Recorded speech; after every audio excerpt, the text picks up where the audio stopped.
ओम शांति। 31 अगस्त 2022 के प्रातः मुरली। ओम शांति। बाप दादा मधुबन। आज हम सुनते हैं ईश्वरीय महावाक्य। आज बाबा क्या कहते हैं सवेरे सवेरे कि मीठे बच्चे सवेरे सवेरे उठ बाप को प्यार से याद करो तो पत्थर बुद्धि से पारस बुद्धि बन जाएंगे। हमारे रामायण के अंदर लिखा हुआ है ना, सट सुधरे सुसंगत पाई, जासे पारस धत सुहाई।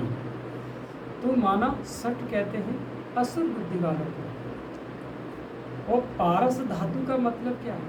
कोई ऐसा पत्थर नहीं है जिससे वो टच करके वो कैसे हो जाए, उनकी देवता बन जाए। नहीं, सट सुधरे सुसंगत पाई, यानी उनको संगति कैसी मिल जाए, अच्छी अगर उनको संगति मिल जाएगी तो सट भी सुधर जाते हैं। माना आसुरी प्रकृति के लोग भी बदल जाते हैं। यहाँ बाबा कहते हैं पत्थर बुद्धि से पारस बुद्धि बनाने के लिए। तो पत्थर बुद्धि किन्हें कहते हैं?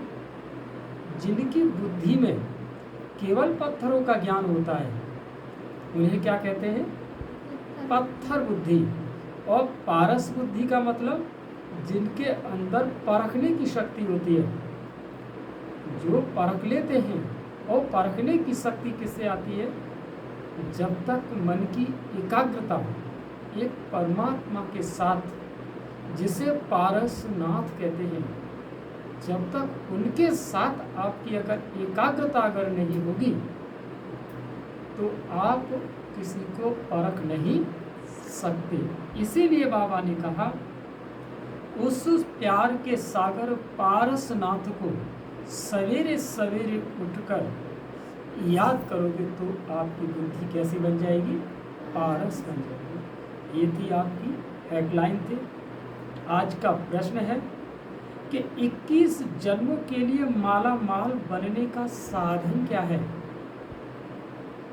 तो आज बाबा कहते हैं कि अविनाशी ज्ञान रत्नों का दान करो तो माला माल बन जाएंगे, क्योंकि यह एक एक ज्ञान का रत्न लाखों रुपए का है। जितना जो दान करेगा, बाप की याद में रहेगा, उतना उसे खुशी का पारा चढ़ा रहेगा। तो माना 21 जन्मों की हमें क्या करनी है? अपने माला माल बनना है। लेकिन यह भी एक सोने की जंजीर है जो हमें किस में बांधती है? हमें किस में बांधती है? लोभ और मोह में बांधती है। क्योंकि संगम युग पर भी तो हम बच्चों के अंदर ये एक माला माल का शब्द है। लेकिन यहाँ पर हमें इस चीज़ को कैसे परिवर्तन करें? परिवर्तन ऐसे कर सकते हैं, यह कह सकते हैं, क्योंकि हमसे कई लोगों ने कहा है कि अरे आप तो 21 जन्मों की अभी से आपके अंदर लोभ है। तो लोभ किस बात का है? हमें इस बात का लोभ है कि ये जीवन तो चल ही रहा है, लेकिन जो दुखी और अशांत आत्माएं हैं उनके प्रति हमारे अंदर प्रेम है। तो उनके अंदर अशांत और दुखी आत्माओं को अगर कुछ हम परमात्मा के द्वारा परमात्मा का संदेश अगर उनके पास अगर लेकर के जाते हैं तो बाबा कहते हैं उनकी दुआएं तो मिलती है, उनको खुशी जो मिलती है वो हमारी खुशी बन जाती है। इसमें बाबा ने कहा है तुम बच्चे माला माल हो जाते हो। तो इसको आप चाहे लोग कहो चाहे कुछ कहो, लेकिन हम तो ये कहेंगे कि माला माल तो हम अपने आप ही बन जाते हैं।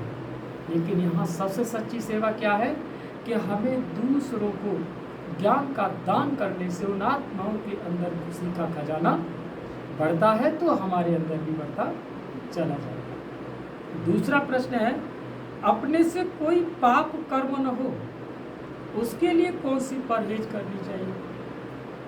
तो बाबा कहते अन्न की बहुत परहेज चाहिए। हाँ, पाप कर्म तो है ही है। अगर आप ज़्यादा खाना खाएंगे, अगर आप बहुत अधिक भोजन करेंगे और हाई फाई खाना करेंगे, तो ऐसा हाई फाई खाना आपके मन को चंचल बनाता है। दूसरी बात कि पाप कर्म न हो उसकी क्या परहेज करना। बाबा कहते हैं अन्न की बहुत परहेज चाहिए, क्योंकि जैसा खाएंगे अन्न वैसा होगा मन। ये तो हमारे वेदों से सुनते चले आए हैं, लेकिन आज सबसे बड़ी बात ये है कि अगर आपका अन्न पाप के खाते से अगर आया है तो आपके मन को भी पापी बना देगा। तो बाबा कहते हैं कि पाप आत्मा का अन्न अंदर जाने से उसका असर पड़ता है। हर एक के सर्कमस्टांस देख बाप राय देते हैं कि हर एक की क्या क्या परिस्थितियां हैं, तो उन्हें बाबा देख कर की राय देते हैं। जैसे कि कोई एक व्यक्ति अगर बाहर अगर बिजनेस करता है और वो यज्ञ के प्रति पूर्ण रूप से समर्पित है, तो बाबा उसको बाहर अन्न खाने का आदेश तो दे सकते हैं, लेकिन कहेंगे यही कि बच्चे संभाल रखना है। क्यों कि अगर एक व्यक्ति यज्ञ के अंतर्गत रहता है और वो ये कहे कि वो भाई तो बाहर खाते हैं, क्या मैं नहीं खा सकता हूँ, तो बाबा उसके लिए मना करते हैं, क्योंकि वहाँ तुम्हारे सर्कमस्टांस अलग हैं और उनके सर्कमस्टांस अलग हैं। इसीलिए बाबा कहते हैं अन्न की बहुत बहुत संभाल करनी है। ओम शांति। कौन बैठे हैं और कौन आया? जीव आत्माएं जानती हैं कि हम सब आत्माएं इस समय पतित हैं। कैसे? मन से भी कुछ न कुछ चलता रहता है, हाथ पैरों से भी, कर्मणा से भी कुछ न कुछ हो जाता है। तो बाबा कहते हैं इस समय हम सब आत्माएं पतित हैं, खास भारत आम सारी दुनिया। सब पुकारते हैं पतित पावन आओ। कैसे पुकारते हैं पतित पावन आओ। यह पतित दुनिया है, सभी आत्माएं पतित दुखी सामरी हो गई हैं। पतित पावन है बेहद का बाप, जिसको ज्ञान का सागर सर्व का सद्गति दाता कहा जाता है। बच्चे बाप के सामने बैठे हैं और बच्चों को कहां से पहचान मिली है? पतित पावन बाप द्वारा। जब सतयुग था तब वहां राजा रानी तथा प्रजा सब पावन थे, सब गोल्डन एज में थे। माना अवस्था कैसी थी? सतो प्रधान थी। गोल्डन एज में थे, माना सतो प्रधान अवस्था थी। तो बच्चों को अब समझ है कि हम जीव की आत्माएं बैठी हैं। आत्मा शरीर के साथ है तो सुख अथवा दुख भोगना पड़ता है। अगर शरीर के साथ है, कभी परिवार की खुशी तो कभी परिवार का दुख, तो कभी शरीर से खुश तो कभी शरीर से दुख। तो आत्मा अगर शरीर के साथ है तो सुख दुख तो भोगना पड़ता है। आत्मा शरीर में नहीं है तो शरीर का कुछ पता नहीं पड़ता। आत्मा एक शरीर से निकल जाए और दूसरे शरीर से कनेक्शन जोड़ती है तो वो चैतन्य हो जाता है। शरीर तो जड़ है और जड़ भी वृद्धि को पाता है। पहले 5 तत्वों का पुतला बनता है, फिर उनमें आर्गन्स आते हैं, तब आत्मा उसमें प्रवेश करती है, फिर चैतन्य बन जाता है। इस लाइन को अंडर करके देखिए तो बहुत सारे जो साइंस के स्टूडेंट हैं या साइंस के जो भी प्रोफेसर्स वगैरह हैं, वो पता है इस बात में बहुत ज़्यादा अपने आप में कंफ्यूज होते रहते हैं कि कैसे आत्मा प्रवेश करती है। बाबा कहते हैं जीव तुम जीव आत्माएं बैठी हो, तुम्हारे सामने बाप बैठे हैं, वह भी परम सुप्रीम आत्मा है और एवर प्योर सदा पावन है।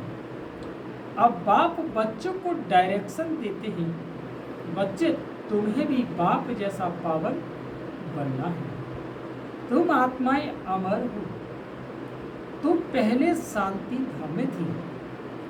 तुम जानते हो कि हम आत्माएं शिव बाबा के पास आई हैं। जिसने ये शरीर धारण किया है, सिवाय परम पिता परमात्मा के और कोई हो नहीं सकता। जो ऐसे बच्चों को बैठ डायरेक्शन दे, वह तो समझते हैं कि परमात्मा कब आता नहीं, वह नाम रूप से न्यारा है। तुम बच्चे जानते हो, हमने 5000 वर्ष आकर के मिले हैं, हम फिर से 5000 वर्ष के बाद आकर मिले हैं। तभी तो कभी कभी ऐसा लगता है कि हमारा इनके साथ बहुत गहरा संबंध है, लेकिन भले ही हम तुरंत मिले हैं, ऐसा लगता है कि पहले हम कभी इनसे मिले हैं। तो ये आत्मा के अंदर, माना इस कैमरे के अंदर, ये बहुत 5000 साल पुरानी रील इसके अंदर चलती रहती है। तो कभी कभी हम और आप जो स्वप्न देख जाते हैं, वो सपनों का भी खेल इस कैमरे के अंदर है। जैसे कभी मोबाइल की कैमरे की मेमोरी में बहुत बहुत पुराने फोटो पड़े रहते हैं ना, ऐसे ही इस चैतन्य कैमरे के अंदर 5000 वर्षों की रील है इसके अंदर।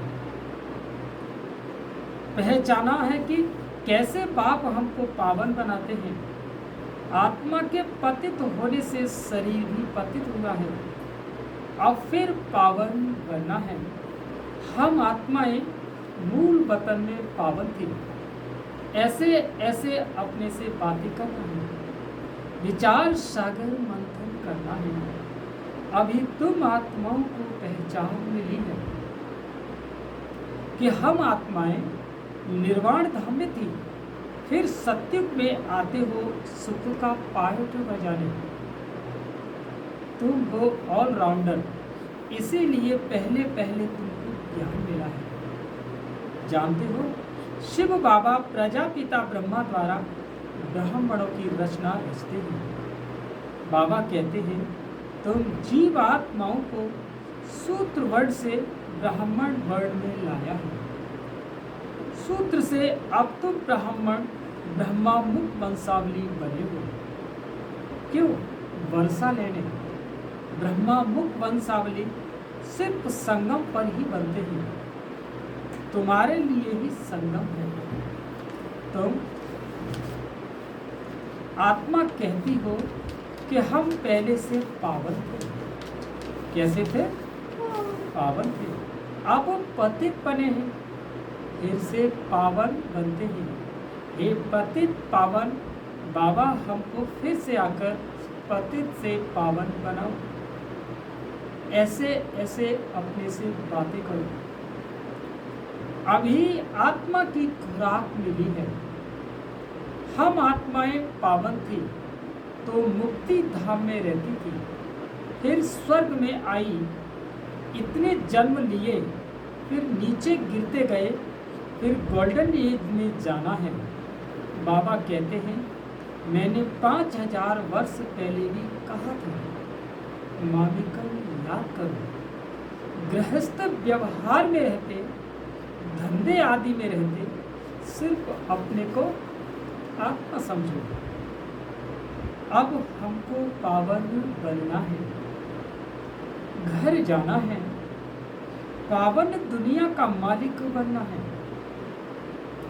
और बिना पावन बने पावन दुनिया का मालिक बन नहीं सकते। इसीलिए इस संगम युग पर अगर पावन बनेंगे तो पावन दुनिया में भी आपका जन्म होगा।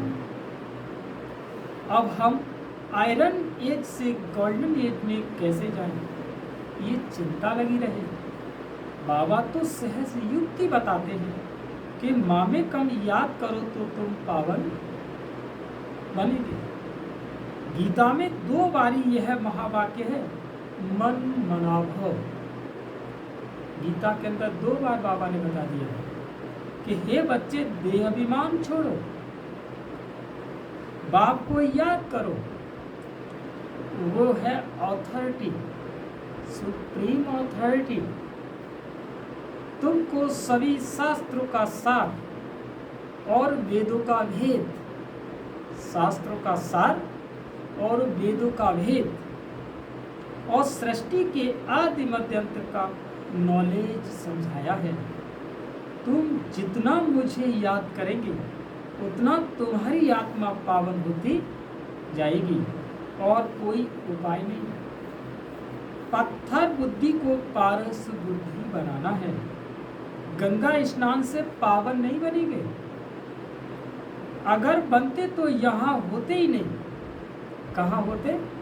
सतयुग में होते, क्योंकि ऐसा कोई शायद ही व्यक्ति होगा जो गंगा में न नहाया हो। और जो गंगा नहाने से अगर पावन हो जाते, पाप धुल जाते, तो कब का सतयुग आ जाता।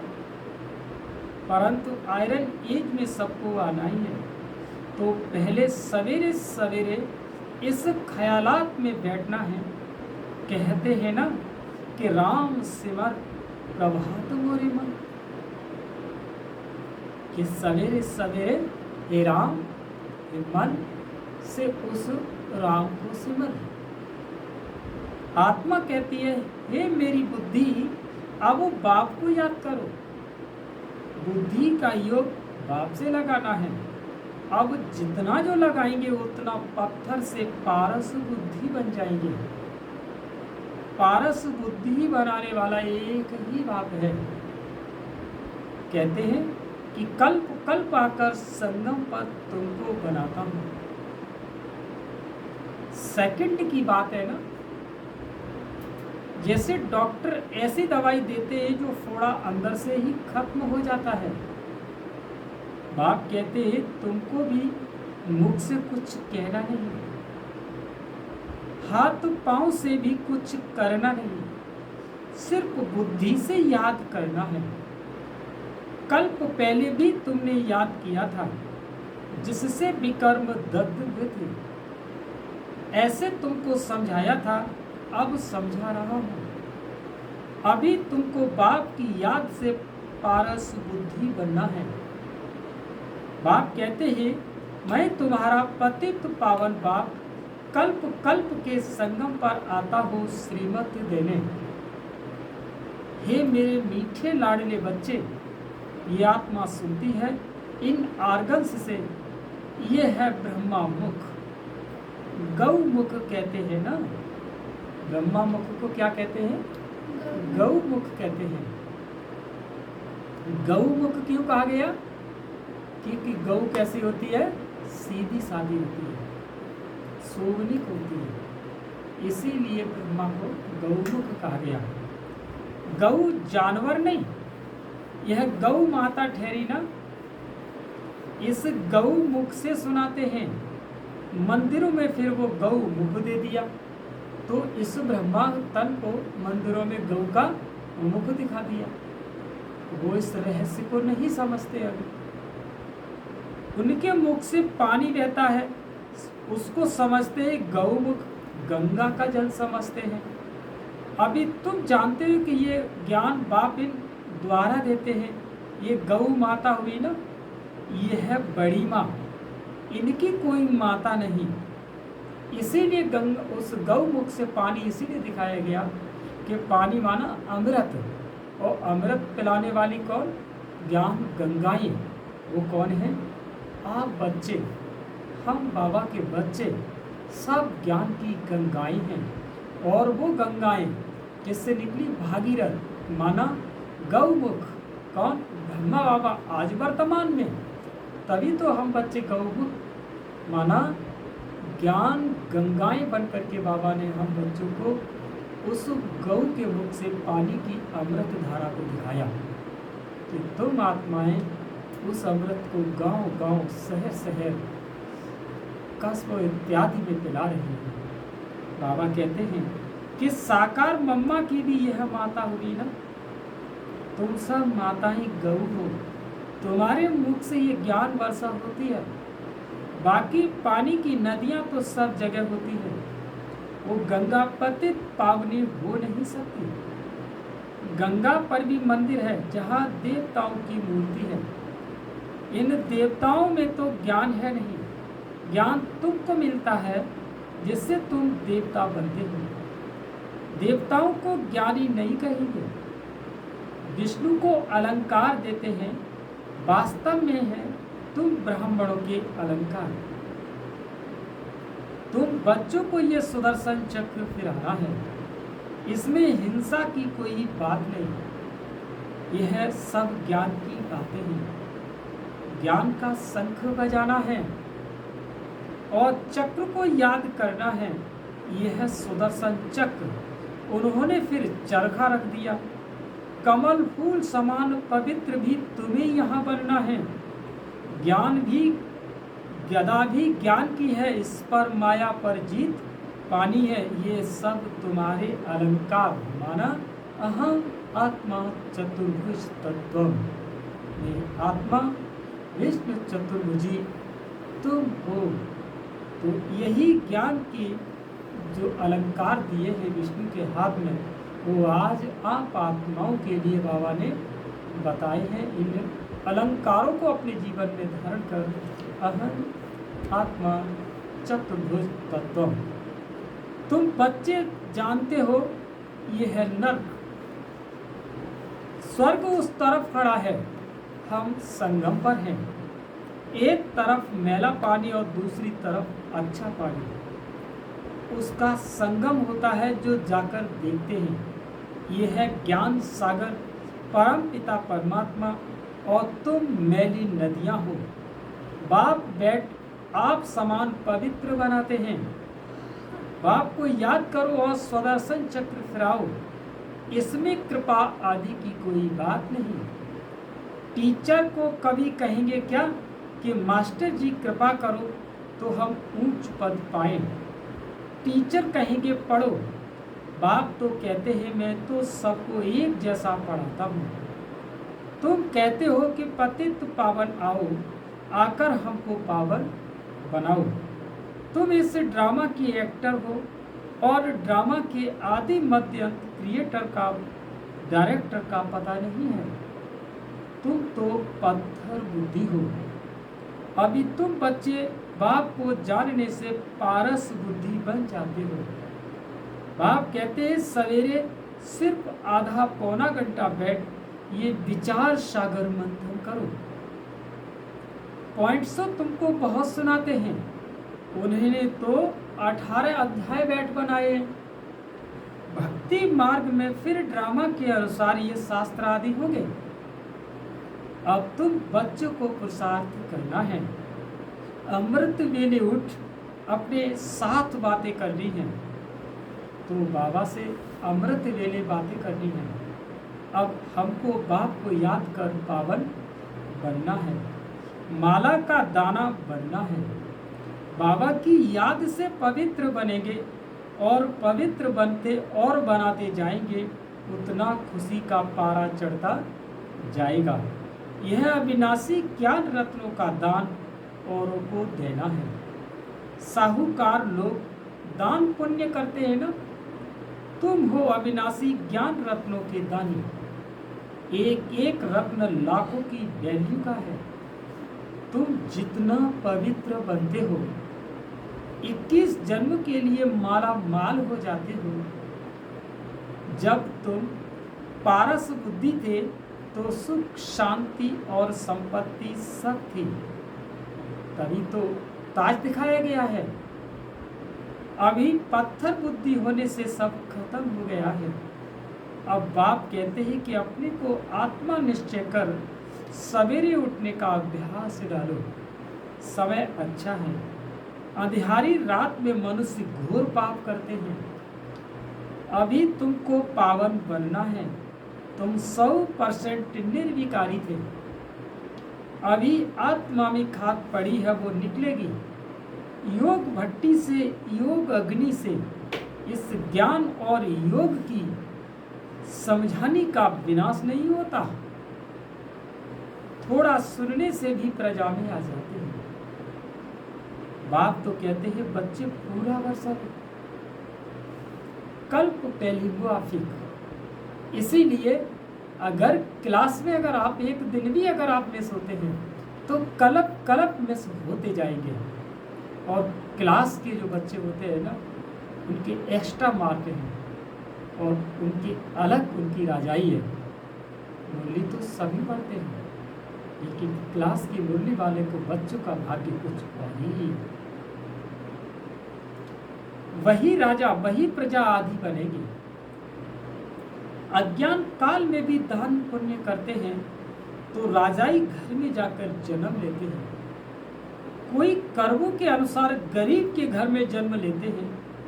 बाप बैठ कर्म विकर्म अकर्म की गति समझाते हैं। सतयुग में कर्म अकर्म हो जाता है क्योंकि माया ही नहीं है। ये है रावण राज्य, वो है राम राज्य। अभी रावण राज्य का विनाश हो, सतयुग की स्थापना हो रही है। बाप तो बहुत अच्छी तरह से समझाते हैं। कन्याओं को अच्छी तरह से समझाना चाहिए। बंधन मुक्त हैं। कन्या की कमाई माता पिता नहीं खाते। माँ बाप कन्या को पूछते हैं। कन्या जब भिखारी बन जाती है तो सबके आगे माथा टेकना पड़ता है। भल कन्या भी देवताओं के आगे माथा टेकती है क्योंकि जन्म तो पतित माँ बाप से लिया है ना। देवताएं तो है ही पावन। अभी तुम समझते हो कि हम सो देवता थे, 84 जन्म ले फिर पतित बने हैं, उतरते आए हैं। अब हमको फिर श्रीमत पर चलना पड़े तो कोई पाप कर्म नहीं होंगे। पाप आत्मा का अंदर नहीं जाएगा। परहेज तो बताई जाती है ना, नहीं तो वो असर पड़ जाता है। परंतु कहाँ कहाँ सरकम स्टांस देखा जाता है। कर्मों का हिसाब किताब है ना, अलग बनाने नहीं देते हैं। अच्छा, बाप को याद करो, लाचारी है। अरे बाबा को याद करके खाओ, बाबा को याद करके खाओ, लाचारी है। भूलेंगे तो तुम्हारे ऊपर उसका असर आ जाएगा। और बाप को याद करने से नजदीक होते जाएंगे। अभी तो सम्मुख बैठे हो। बाप डायरेक्ट समझाते हैं कि हे बच्चे, बाप बात कर रहे हैं, कहे कि बाप बात कर रहे हैं तो बाप को याद करना है। फिर करो न करो तुम्हारी मर्जी, जो करेगा सो पाएगा, सीधी बात। यह तो समझ गए हो। ये हॉस्पिटल है, हेल्थ वेल्थ की यूनिवर्सिटी है। इसमें सिर्फ 3 पैर पृथ्वी के चाहिए बस। बेहद का बाप देखो कैसे पढ़ाते हैं। कितना निरहंकारी बाप है। पतित शरीर और पतित दुनिया में बैठ तुम बच्चों को कितनी मेहनत कर रहे हो। बच्चे फिर से तुम अपना वर्षा ले लो। हम साक्षी हो देख रहे हैं कि कौन कौन अच्छा पुरुषार्थ कर रहे हैं। इसमें सिर्फ 3 पैर पृथ्वी चाहिए। कलकत्ते में सेंटर है, कितनों का कल्याण हो रहा है। जो आपस में मिलकर सेंटर चलाते हैं उनको भी पद मिल जाता है। क्लास जितना कमरा हो जिसमें सब क्लास हो सके बस। हमको तो गोल्डन एज में जाना है, बड़े बड़े सेंटरों की जरूरत नहीं। बाबा कहते हैं कि क्लास जितना कमरा हो सब उसमें आ जाएं। और बाबा कहते हैं हमें तो गोल्डन एज में जाना है, सिवाय याद के और कोई उपाय है नहीं। बाप कहते हैं बच्चे अपना और दूसरों का कल्याण करना है। यह हॉस्पिटल खोलो, यहाँ तुमको बहुतों की आशीर्वाद मिलेगी। मनुष्य कॉलेज खोलते हैं औरों के लिए, खुद तो नहीं पढ़ते तो उनको दूसरे जन्म में अच्छी विद्या मिल जाती है। बाप कहते चाहे गरीब हो चाहे साहूकार हो, 3 पैर पृथ्वी का प्रबंध हो जिसमें बैठ ज्ञान और योग सिखलावे, पत्थर से पारस बनावे। कहते हैं कि भाई बहन बनाते हैं, विष का वर्षा छुड़ाते हैं, फिर दुनिया कैसे चलेगी। यह तो तुम बच्चे जानते हो कि यहाँ वहाँ दुनिया कोई भोग बल की नहीं है। वहाँ तो योग बल से बच्चे पैदा होते हैं, अब तो उस नए विश्व के मालिक बनते हैं। अच्छा बोलो सभी लोग, मीठे मीठे सिकी लदे बच्चों प्रत माँ पिता बाप दादा का याद प्यार और गुड मॉर्निंग। रूहानी बाप की रूहानी बच्चों को नमस्ते। हम सभी रूहानी बच्चों की रूहानी माँ पिता बाप दादा को याद प्यार गुड मॉर्निंग, नमस्ते नमस्ते नमस्ते। थैंक यू बाबा, शुक्रिया बाबा। धारणा के लिए मुख्य सार सुनते हैं। पहला पॉइंट है कि सवेरे उठने का अभ्यास डालना है। सवेरे सवेरे उठ विचार सागर मंथन जरूर करना है। आधा पौना घंटा भी बैठकर अपने आप से बातें करनी है। बुद्धि को ज्ञान से भरपूर करना है। दूसरा पॉइंट है, बहुतों को आशीर्वाद लेने के लिए 3 पैर पृथ्वी पर कॉलेज व हॉस्पिटल खोल देनी है। बाप समान निरहंकारी बन सेवा करनी है। आज का वरदान है कि चारों ही सब्जेक्ट में हर रोज कोई न कोई नवीनता का अनुभव करने वाली तीव्र पुरुषार्थी भव। क्या फर्स्ट क्लास आज का वरदान है कि चारों ही सब्जेक्ट में हर रोज कोई न कोई नवीनता का अनुभव करना है। वही है तीव्र पुरुषार्थी भव कि सब्जेक्ट ज्ञान योग धारणा सेवा। तो बाबा कहते हैं इसमें ज्ञान में भी नवीनता और योग में भी नवीनता और धारणा में भी हमारे अंदर क्या होनी चाहिए, युक्ति युक्त नवीनता और सेवा करने की भी टेक्निक होनी चाहिए कि हम किस विधि से कैसे सेवा को बढ़ाएं। तो हम बच्चे अब जो आप देख रहे हैं ना, एक नया पब्लिक किया है, स्टंट किया है जो जल्दी से ही हम लोग यूट्यूब पर डाल रहे हैं। तो बाबा कहते हैं कि ज्ञान में भी नवीनता का अर्थ है समझदार बनकर चलना, अर्थात जो अपने में कमी है उसे खत्म करते जाना। योग के प्रयोग में नवीनता अर्थात उसकी परसेंटेज को बढ़ाना। ऐसे ही चारों सब्जेक्ट में स्व की प्रगति में नवीनता, विधि में भी नवीनता, प्रयोग में भी नवीनता और सेवा में भी नवीनता, औरों को सहयोगी बनाने व परसेंटेज बढ़ाने में नवीनता का अनुभव करना, माना तीव्र पुरुषार्थी बनना। इससे ही समीपता का अनुभव करेंगे। स्लोगन है आज का कि प्योरिटी की ऑथोरिटी ही सबसे बड़ी पर्सनैलिटी है। फिर से सुनिए स्लोगन, प्योरिटी की ऑथोरिटी ही सबसे बड़ी पर्सनैलिटी है।